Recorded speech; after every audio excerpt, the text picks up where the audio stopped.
40 shooting like a boom. Smack 'em, cool, quiet.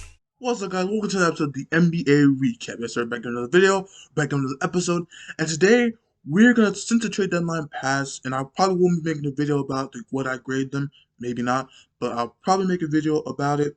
Today I want to talk about the NBA trade, the buyout market, who's in the buyout market, because everyone's actually excited for the buyout market this year, because not really many people are excited for the buyout market, but people are, because there's some very notable names on the buyout market that I want to talk about, man, and I want to talk about which teams that want them the most, and I want to talk about how they would help each team that are going to be, or at least get the good teams about what they need in that for that buyout player.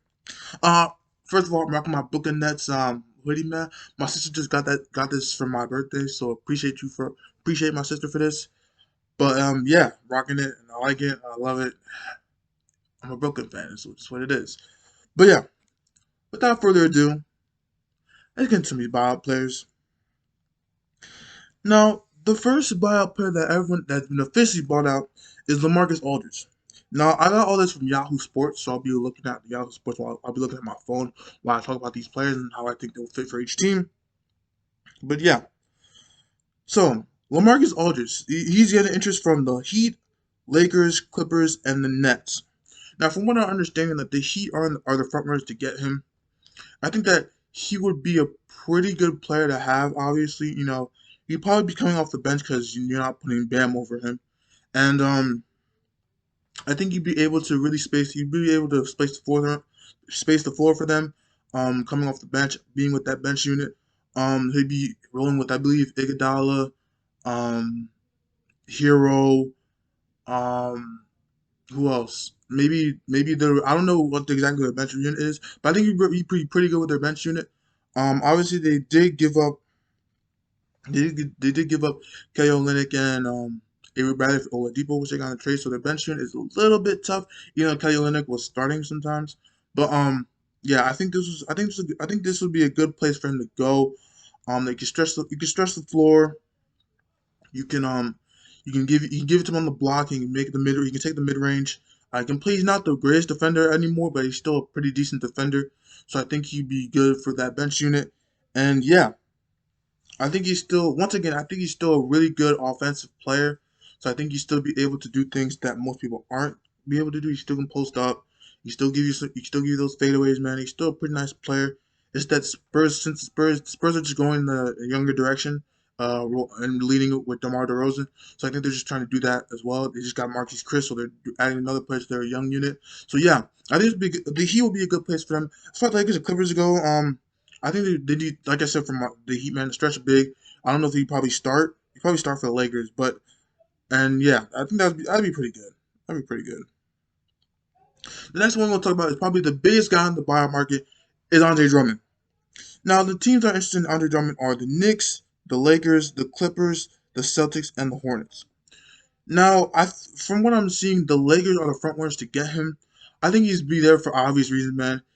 Their center play is really bad this year, for ironically, because last year their center play was ridiculous, man. They're running lines with LeBron, Dwight Howard, and Anthony Davis, and sometimes you switch out Dwight Howard with JaVale McGee. So ridiculous, right? But now the bench unit is their center rotations are really weird, because Marcus Saul, who I think is still okay. Marcus Saul, when he gets into foul trouble pretty easy, so you have to put Montrez in the game. You have to put Montrez battling with some of the firesmen. Now, Montrez is a great offensive player. His defense has improved. I don't think he can really bang with guys like Jokic, guys like Embiid, guys like Giannis when he plays small ball five. Tough. It's really tough to really think about it, because I think he'd be fit. I think Andre Drummond would best be fit with the Lakers, because their center play would be great. He can grab rebounds. He can guard people pretty well. Obviously he can block some shots. His defense isn't great. The only issue I have with him is that he's a big center that averages 47% from the field. Kind of sus to me, but at the same time, I think he's still a great player. Grabbing rebounds can give you seven. I think his averages this year is 17 points and 14 rebounds, something like that.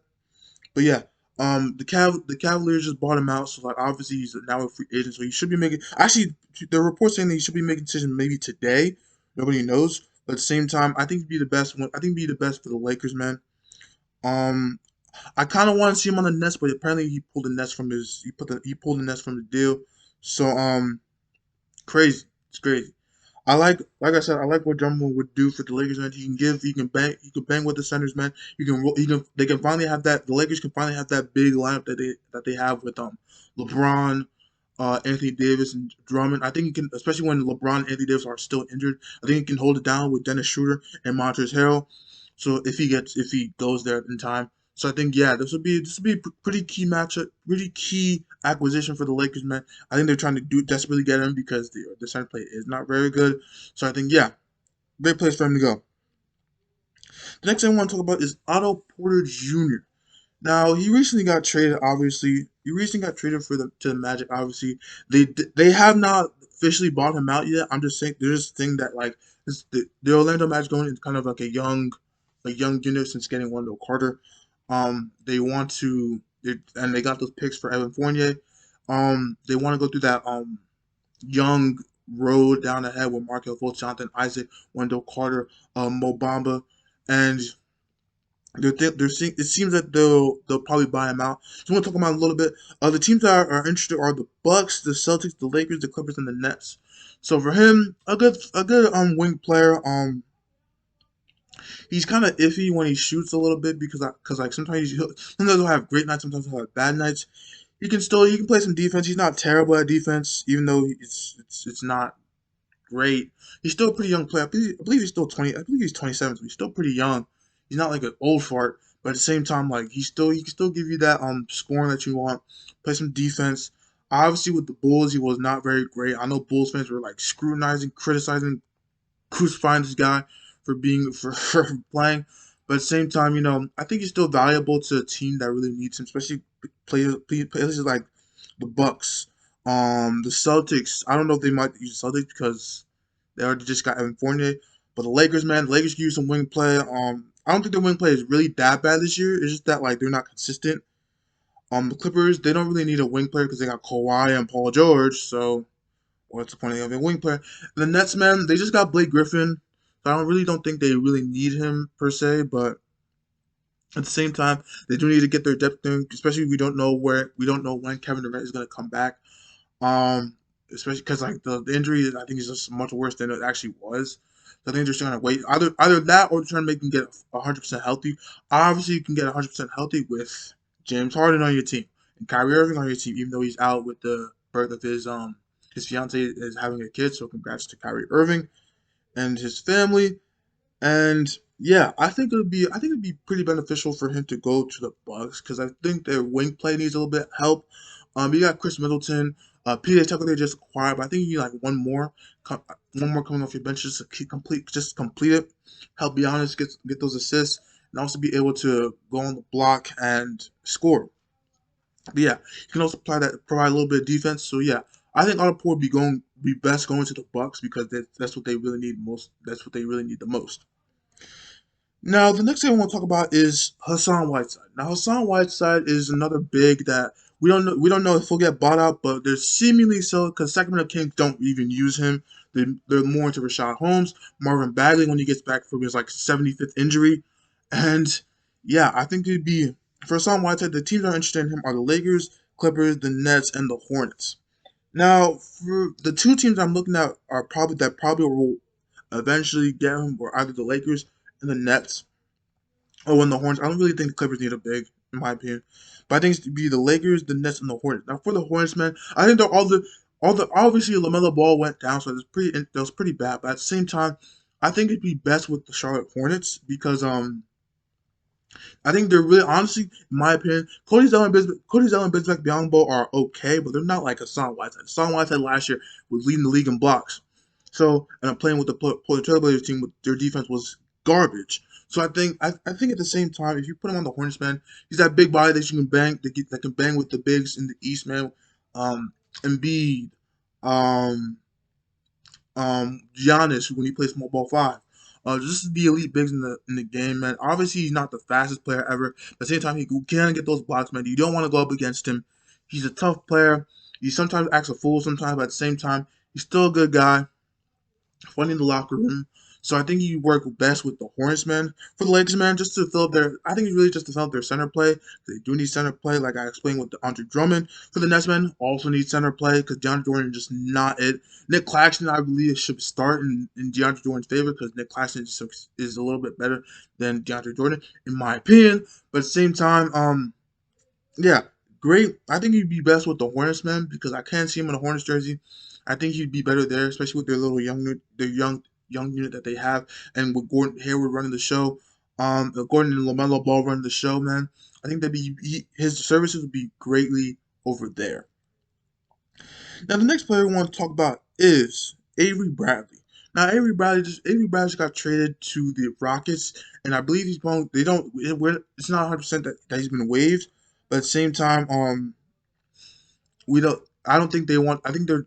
I think the Rockets are just. I don't even. Okay, to be honest, man, I don't know what the Rockets are doing, man. The Rockets. We don't know what the Rockets are going on, man. We don't know what they're doing.